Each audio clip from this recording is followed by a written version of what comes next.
नमस्कार। सतत विकास से मिला भावी पीढ़ी को रास्ता, संस्कृति अनेक लेकिन एकता से वास्ता, सादगी ओढ़े हुए मिसाल तेरी भव्यता, सारी दुनिया से अलग है हिंद तेरी सभ्यता। सभ्यता शब्द आपस अपने आप में एक सम्मानजनक शब्द है। सभ्य का मतलब होता है अच्छा होना, पुराने से अच्छा होना, बुरे से बेहतर होना, अंधकार से प्रकाश की ओर जाना। हम आगे हमने पढ़ा नव पाषाण काल, पूरा पाषाण काल, नव पाषाण काल, ताम्र पाषाण काल। अब ताम्र पाषाण काल से अब आगे हम कांस्य काल या सिंधु सभ्यता काल में जो पहले से अब अधिक सुधार हुआ। हम जानते हैं हम खेती करना सीख गए हैं और पशुपालन करना सीख गए। तो अब आते हैं, पहले हमारी यह ग्रामीण सभ्यता थी, अब हम ग्रामीण सभ्यता से आगे नगरीय सभ्यता। विश्व में 4 सभ्यताएं हुई, मेसोपोटामिया की सभ्यता, चीन की सभ्यता, मिस्र की सभ्यता और उन सब में महत्वपूर्ण सभ्यता जहां पर पश्चिमी दुनिया की नजरों में नजरें मिलाकर कहने वाली भारत की एकमात्र नगरीय सभ्यता, जो विश्व की एकमात्र ऐसी सभ्यता है जो नगरीय सभ्यता है, जो विश्व में ये बताती है कि हम 3000 साल या 2350 साल पहले भी हमारे भारत में नगरों का निर्माण किया था और वो भी व्यवस्थित नगरों का निर्माण किया था। अब सिंधु सभ्यता सिंधु नदी के किनारे हुई। अब आपको पता ही है, मैंने पहले जानकारी दी थी कि सभ्यता के या किसी भी प्रकार के जीवन परिवेश के लिए नदियों का पास में होना उस समय के लिए बहुत ज़रूरी था, क्योंकि जल से ही जीवन है। पशुपालन, खेती और अन्य प्रकार की सुविधाओं के लिए नदियों के किनारे ही सभ्यताओं का विकास हुआ। इसे गग्गर हकरा प्रणाली भी कहते हैं। अब आता है कि सिंधु सभ्यता का काल कौन सा रहा। सिंधु सभ्यता का काल रेडियो कार्बन विधि के द्वारा माने जाने पर 2350 से 1750 ईस्वी पूर्व तक का काल सिंधु सभ्यता का काल था। ठीक है, परीक्षा में 2350 से 1750 वाला ही हमको सही करना है।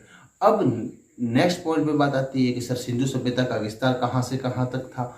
सिंधु सभ्यता का विस्तार उत्तर में कश्मीर मांडा से लेकर दक्षिण में महाराष्ट्र के दायमाबाद तक 1600 किलोमीटर तथा पूर्व में उत्तर प्रदेश के आलमगीरपुर से दक्षिण में पाकिस्तान के बलूचिस्तान प्रांत में सूत-कांगडोर तक 1400 किलोमीटर तक इस सभ्यता का विस्तार था। अब इस सभ्यता में अब इस सभ्यता की खोज किसने की, तो बातों बातों से बात निकली है, तो आपको ये भी जानकारी दे देते हैं। इसकी सबसे पहली खोज तो हुई थी 7वीं शताब्दी में। 7वीं शताब्दी में पंजाब प्रांत के कुछ लोगों ने वहां पर मिट्टी की खुदाई कर रहे थे, तो उनको ईंट मिल गई। ईंटें मिली तो उन्होंने ईश्वरीय वरदान मान के लोगों ने मकान बना लिए। तब से उसके ऊपर किसी ने ध्यान नहीं दिया। उसके बाद नंबर आता है 1856 में।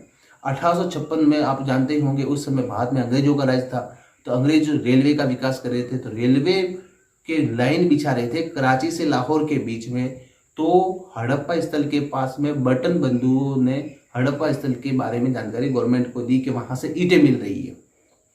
तो सरकार ने इसको संज्ञान लेते हुए 1920 में उन्होंने संज्ञान लिया और 1921 में राय बहादुर दयाराम साहनी के नेतृत्व में हड़प्पा स्थल की खुदाई शुरू करवाई गई। अब उसी खुदाई को खोज भी कहा जाता है। तो भारत में जो कहते हैं कि सिंधु सभ्यता की खोज किसकर्ता कौन थे, तो दयाराम साहनी।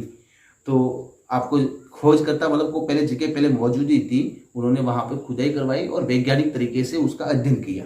ठीक है, उसके बाद में राखलदास बनर्जी ने 1922 में मोहनजोदड़ो की खुदाई करवाई, तो उसको भी खोज कहा गया।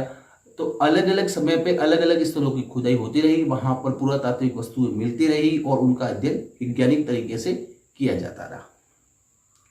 अब उन पुराने से अभी तक जितने जितने स्थलों की खोज की गई, वहां से कौन सी वस्तुएं प्राप्त हुई, उसके खोजकर्ता कौन से थे, उसका साल कौन सा था, तो उसकी डिटेल मैं आपको पास में दे रहा हूं।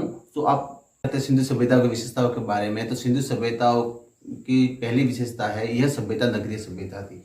सिंधु सभ्यता के जो नगर थे वो 2 भागों में बांट सकते हैं। पहला भाग है जो था वहां पर शासक वर्ग रहता था, दूसरे भाग में आम जनता रहती थी। अब वह नगर में जो सड़कें थी वो आपस में समकोण पे काटती थी, जिससे हवा के द्वारा भी कचरा साफ हो जाए। सिंधु सभ्यता में सीवरेज की व्यवस्था अच्छी थी, नालियों के द्वारा पानी के निकास की व्यवस्था थी। अब वहाँ के लोगों के घरों में कुएं होते थे, मकान 2 मंजिला भी होते थे। सिंधु सभ्यता की दूसरी विशेषता है यहाँ पर अन्नागार होना। सिंधु सभ्यता के लोग अन्न का संग्रह करते थे, मतलब संकट के समय खाद्यान्न की उपलब्धता के बारे में वो सुनिश्चित कर रखते थे। अब थोड़ा सा आगे बढ़ते हैं तो अब इससे हमने यहाँ पे सिंधु सभ्यता में दो प्रमुख स्थलों की खोज भी अभी हुई है। इसमें एक तो प्रमुख जिसका फेमस है वो है वहाँ का सिंधु सभ्यता मोहनजोदड़ो में मिला हुआ एक बड़ा सा स्नानागार।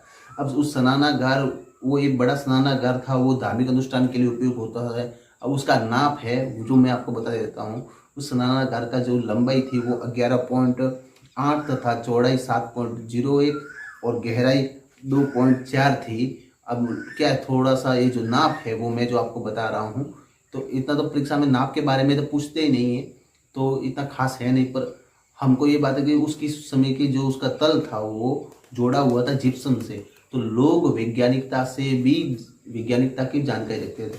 सिंधु सभ्यता के लोग कांसे को बनाना जानते थे इस बारे में, यानी सिंधु सभ्यता के लोग किन्हीं मिश्रित वस्तुओं को करके नई वस्तुओं का उत्पादन करना जानते थे। अन्नागार बनाया हुआ था। अब बात करते हैं सिंधु सभ्यता के लोगों के लिए आजीविका का, मतलब सबसे पहली बात है कि वो उनका व्यापार कैसे करते थे, भोजन की उपलब्धता कैसे करते थे। तो हमने पढ़ा था कि नवपाषाण काल, ताम्रपाषाण काल के लोग पशुपालन तथा खेती करते थे, तो वो जो सिंधु सभ्यता के लोग भी खेती और पशुपालन दोनों करते थे।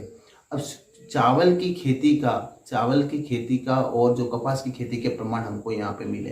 कपास की खेती का श्रेय तो सिंधु निवासियों को ही जाता है। कालीबंगा में जुते हुए खेत मिलना, तो ये तो हमको पता चल जाता है कि लोग खेती के बारे में कितनी जानकारी रखते थे।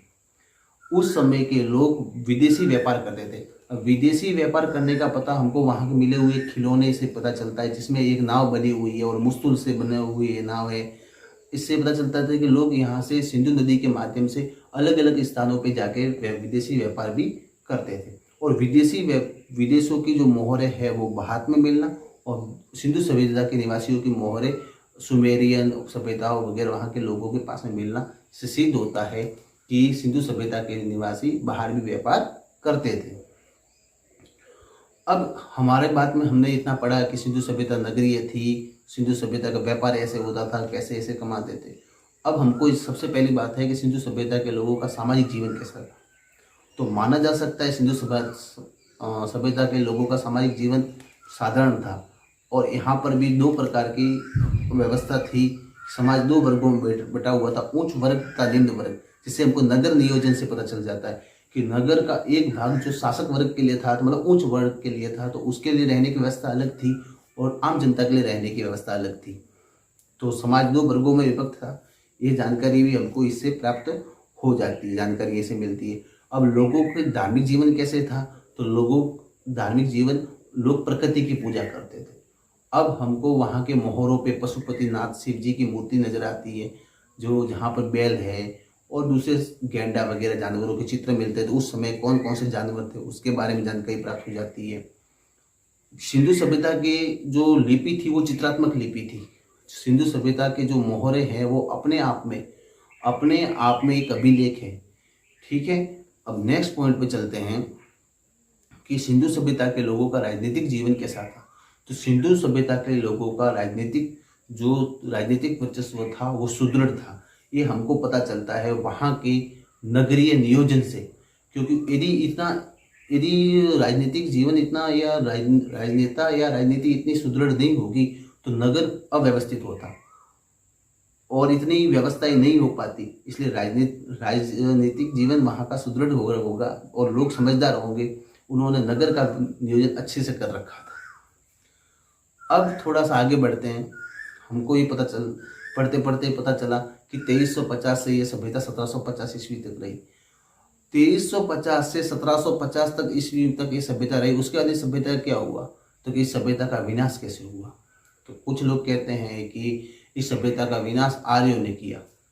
तो आर्य सिंधु निवासियों के पास में कहीं पर भी ऐसा निकल के नहीं आता है कि आर्यों ने कभी सिंधु निवासियों पे हमला किया है। हो सकता है सिंधु वहाँ पर कोई ऐसी देवी आपदा आ गई हो या प्राकृतिक आपदा आ गई हो और सिंधु में बड़ी बाढ़ आ गई हो, जिसके कारण वहाँ के लोगों का जीवन नष्ट हो गया हो।